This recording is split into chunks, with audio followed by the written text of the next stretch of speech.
Tu connais cette phrase qui dit que la charité bien ordonnée commence par soi-même? Hein? Mais c'est une phrase d'égoïste, ça. Non, c'est pas une phrase d'égoïste, c'est apprendre à prendre soin de soi. C'est l'amour de soi, c'est hyper important. Salut les créatures merveilleuses et bienvenue dans la 8e case de notre calendrier de l'Avent.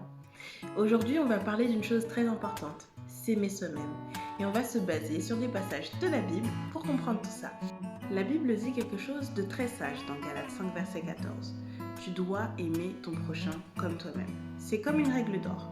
Ce verset qui est assez connu fait référence à Lévitique 19, verset 18, que je vous affiche juste au-dessus de ma tête. Pensez un peu. Si aimer l'autre comme soi-même implique de ne pas se venger ou de ne pas avoir de rancune.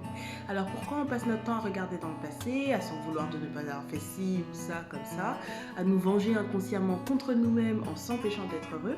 Comme toi-même, on a dit.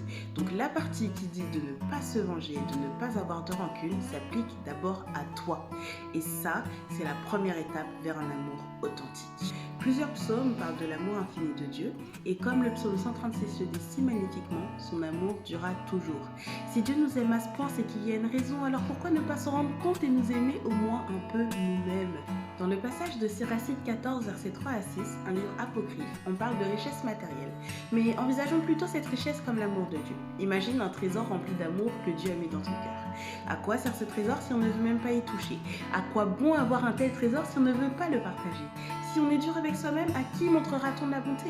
En tout cas, on ne profitera pas de cet amour dont on dispose. Siracide nous met en garde. Se maltraiter soi-même, c'est ce qu'il y a de pire. Et oui, l'amour de soi, ce n'est pas inutile, c'est une clé pour vivre pleinement. Colossiens 1, versets 8 à 10 nous dit de prier pour bien utiliser l'amour que Dieu nous donne par l'Esprit Saint. Alors avec une petite prière inspirée d'Éphésiens 3, versets 14 à 21, je vais demander à Dieu de nous aider à bien comprendre l'amour de Jésus pour qu'on puisse l'utiliser avec nous-mêmes. Seigneur, merci pour ton amour infini. S'il te plaît, aide celles et ceux qui regardent cette vidéo à recevoir et comprendre cet amour. Rends-les forts par la puissance de ton esprit, que Jésus habite dans leur cœur par la foi. Aide-les à bien aimer comme toi, comprenant la largeur, la longueur, la hauteur et la profondeur de ton amour. Remplis-les de ta richesse afin qu'ils puissent la partager avec ceux qui les entourent. C'est au nom de Jésus que je t'ai prié. Amen.